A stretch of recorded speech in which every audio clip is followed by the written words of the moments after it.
hasratku, rinduku, memuji, memuliakan. Shalom Bapak Ibu dan Saudara yang terkasih dalam Tuhan kita Yesus Kristus. Untuk kali ini saya mau berbagi tentang bahan-bahan diskusi kami dalam persekutuan, yaitu tentang tokoh bernama Bileam. Ya, tokoh bernama Bileam ini membuat kita sedikit penasaran. Mengapa Tuhan murka terhadap dia, padahal dia sendiri yang memberkati Israel. Dia sendiri satu-satunya peramal di luar Kristen, bahkan peramal dari manapun di dalam Alkitab yang menubuatkan tentang berkat bagi Israel, bahkan bintang Yakub. Tidak ada nabi lain yang menubuatkan tentang bintang Yakub. Dia sendiri menubuatkan itu. Tetapi pada akhirnya di dalam seluruh kisah hidupnya disebutkan bahwa ia bukanlah orang yang baik, bukanlah orang yang berkenan kepada Tuhan. Untuk melihat gambaran yang keseluruhan, kita bisa baca di dalam Bilangan pasal yang ke-22, 23 dan bahkan sampai. Jadi di dalam pasal 22 itu kisahnya begini. Orang Israel ini keluar dari tanah Mesir menuju tanah Kanaan yang dijanjikan oleh Tuhan. Dan setiap tempat yang mereka lewati itu menimbulkan ketakutan bagi bangsa-bangsa, bagi negeri yang mereka lewati. Lalu kemudian pada suatu kali tampaklah kepada orang-orang Moab tentang datangnya orang-orang Israel ini yang akan melewati negeri mereka. Dan mereka sudah ketakutan karena mereka sudah mendengar berita tentang orang-orang ini adalah orang-orang yang diseterai oleh Tuhan, yang diberkati oleh Tuhan. Maka dengan itu mereka mulai ketakutan. Lalu mereka mulai mencari cara. Maka orang-orang datang kepada Raja Moab untuk memanggil seorang petenung, seorang penyihir, bahkan juga bisa disebut seorang nabi menurut mereka, untuk mengutuk bangsa Israel ini sehingga mereka bisa dikalahkan oleh Raja Moab. Raja Moab ini bernama Barak. Maka Barak mengutus tua-tua dari negerinya untuk pergi kepada seorang yang disebut nabi, disebut juga sebagai peramal, namanya Bileam. Nah, saya akan coba bacakan ya ayatnya bagi kita di dalam pasal 22 ayat yang ke-6. Datanglah sekarang dan kutuklah bangsa itu bagiku, sebab mereka lebih kuat daripadaku. Mungkin aku sanggup mengalahkan dan menghalaunya dari negeri ini, sebab aku tahu siapa yang kau berkati akan beroleh berkat, dan siapa yang kau kutuk akan terkutuk. Jadi mereka sudah ketakutan.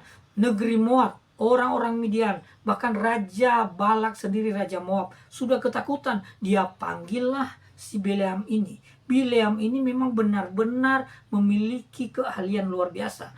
Dia oleh Yosefus, sejarawan dari Ibrani, mengatakan bahwa dia seorang peramal, tukang tenun, ya, orang yang memiliki kemampuan meramal dan sihir. Jadi ini bukan main-main. Ini ada orang yang memiliki keahlian di luar umat Allah, di luar orang-orang percaya. Jadi jangan heran kalau ada manusia-manusia sekarang memiliki keahlian padahal bukan orang Kristen. Orang-orang Majus itu memiliki keahlian yang luar biasa, tetapi mereka bukan orang-orang Israel. Jadi ada orang-orang di luar Kristen, ada orang-orang yang bukan umat Tuhan, tetapi memiliki keahlian luar biasa. Jadi keahlian luar biasa bukan pertanda, bukan petunjuk, bukan kepastian bahwa dia adalah orang Kristen. Dia adalah orang yang berkenan kepada Allah. Justru banyak orang-orang yang memiliki keahlian tidak untuk kemuliaan Allah. Pada akhirnya Allah mengutuk dan kehidupan mereka dipastikan tidak selamat. Jadi saya lanjutkan kisahnya. Kemudian setelah diutus beberapa orang terkemuka dari bangsa Moab, dari negeri Moab, Raja Moab bernama Balak sudah menyiapkan hadiah-hadiah yang sangat luar biasa kepada Bileam supaya dia mengutuki bangsa Israel dan akhirnya bangsa Israel bisa dikalahkan oleh bangsa Moab. Tetapi dia tidak langsung menjawab. Dia memang sangat menginginkan hadiah itu. Tetapi dia berkata, saya tunggu apa kata Tuhan. Ternyata Tuhan mencegah dia dan berkata, jangan pergi, jangan mengutuki bangsa Israel. Lalu kemudian utusan-utusan itu pulang. Itu terjadi sampai 3 kali. Jadi di dalam hati Bileam sendiri pun ada keinginan untuk menerima hadiah itu sambil berharap bahwa Tuhan mengizinkan dia mengutuk orang-orang Israel, bangsa Israel. Tetapi apa yang terjadi? Justru sebaliknya. Nanti kalau Bapak Ibu kita baca di dalam Bilangan pasal yang ke-22 ayat yang ke-21 dan sampai seterusnya, pasal 23, itu sampai Tuhan mengizinkan keledai yang dikendarai oleh Bileam itu bisa berbicara untuk menghalangi, untuk mencegah Bileam mengutuk Israel. Akhirnya Bileam mengakui kedaulatan Allah. Dan apapun hadiah itu akhirnya dia harus menolak karena dia harus memberkati Israel justrunya. Inilah masalah yang terjadi di dalam kehidupan. Dia menginginkan mendapatkan hadiah dan dia melakukan apa yang diinginkan oleh Raja Balak. Tetapi itu tidak terjadi. Justru yang sebaliknya Tuhan menyuruh dia untuk memberkati dan menubuatkan hal-hal terbaik bagi Israel.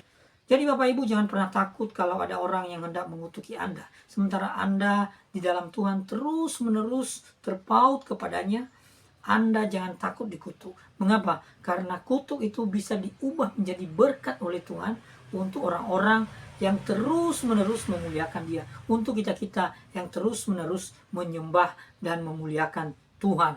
Jadi itulah sebabnya Tuhan murka terhadap dia. Karena Tuhan sendiri sudah melarang dia untuk pergi mengutuk Israel.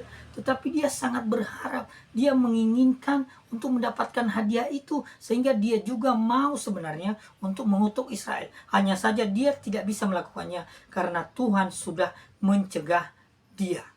Pertanyaannya yang membuat kita penasaran. Mengapa dia tidak termasuk sebagai nabi yang baik bagi Israel, yang memiliki reputasi baik untuk orang Israel. Dia sering disebut sebagai nabi palsu, peramal, dan bahkan ada cerita yang menunjukkan bahwa dia ini dibunuh oleh orang Israel. Apa sih kesalahannya? Apa sih masalahnya? Kalau kita lihat di dalam perjanjian baru, dia disebut sebagai orang yang suka menerima upah untuk perbuatan-perbuatan yang jahat. Di dalam 2 Petrus pasal 2 ayat 15. Jadi suka menerima suap untuk melakukan perbuatan-perbuatan yang jahat. Ayo, siapa di antara kita? Siapa di antara pemimpin gereja? Siapa di antara pejabat-pejabat yang suka menerima suap? Ini tidak berkenan kepada Allah. Lalu kemudian di ayat berikutnya di dalam surat Petrus disebut bahwa nabi ini bebal. Ya, jadi Tuhan sudah mencegah dia dari kebebalannya itu. Nabi ini suka menerima suap, nabi ini bebal menurut surat 2 Petrus. Lalu kemudian menurut Yudas pasal 1 ayat 11, dia ini adalah sesat. Jadi ada kesesatan di dalam dirinya. Dia nabi yang sesat. Walaupun dia tahu tentang Allah yang sesungguhnya, tetapi disebutkan dia seorang nabi yang sesat. Di dalam Wahyu pasal 2 ayat 14 disebutkan di situ Bileam itu ajarannya memberikan nasihat untuk menyesatkan orang Israel supaya mereka makan persembahan berhala dan berbuat zina. Jadi inilah kesalahan-kesalahan yang membuat dia dianggap sebagai peramal, penyihir, dan orang yang bertentangan dengan kehendak Tuhan. Bapak Ibu yang terkasih, adakah Bapak Ibu memiliki keahlian sehingga banyak orang datang kepada Anda untuk memberikan persembahan-persembahan kasih, untuk memberikan sejumlah uang, lalu meminta melakukan sesuatu yang bertentangan dengan kebenaran? Bapak Ibu, saya mau sampaikan berdasarkan contoh dari kehidupan Bileam. Ini tidak patut ditiru. Ini tidak pantas kita teladani. Sebab apa? Sebab perilakunya disebut perilaku yang tidak benar. Suka menerima suap untuk perbuatan yang jahat. Ada banyak hal kesempatan bagi kita untuk melakukan itu. Tetapi Tuhan menghendaki kita harus benar-benar tulus di hadapannya. Kita tidak boleh menerima bayaran untuk suatu perbuatan yang jahat. Ini maksudnya Bapak Ibu. Jadi kalau sudah jadi pejabat, memiliki keahlian, jangan pernah menerima apapun untuk melakukan kejahatan. Dan janganlah pernah berbuat kejahatan. Ya, misalnya punya keahlian dalam hal teknologi, lalu ada orang meminta kita membuat suatu pengeditan foto, pengeditan video untuk tujuan menjelekkan orang, untuk tujuan merugikan orang lain dan sebagainya. Atau kita punya keahlian untuk membobol akun orang lain, ini kan salah. Ini kan tidak dibenarkan di hadapan Tuhan. Jangan pernah kita melakukan hal itu. Kita pergunakan keahlian ini untuk memuliakan Tuhan. Kita pergunakan keahlian ini untuk menolong orang-orang yang membutuhkan pertolongan, lalu kemudian nama Tuhan dipermuliakan. Ini yang benar Bapak Ibu. Atau mungkin juga kita buat laporan dengan markup. Kita markup laporan keuangan, misalnya sebenarnya pengeluaran hanya segini, kita markup jadi sekian tinggi, lalu kita dapatkan keuntungan di situ. Ini sesuatu yang tidak diperkenan oleh Tuhan. Bapak Ibu yang terkasih, baiklah kita memiliki keahlian, baiklah kita memiliki reputasi yang baik, baiklah kita memiliki kehidupan yang berkenan kepada Tuhan. Kita melakukannya untuk memuliakan Tuhan. Kita melakukannya untuk menolong orang-orang lain sehingga nama Tuhan dipermuliakan. Terima kasih Bapak Ibu, kita pergunakan keahlian kita untuk kemuliaan Tuhan. Amin. Hidup hasratku, rinduku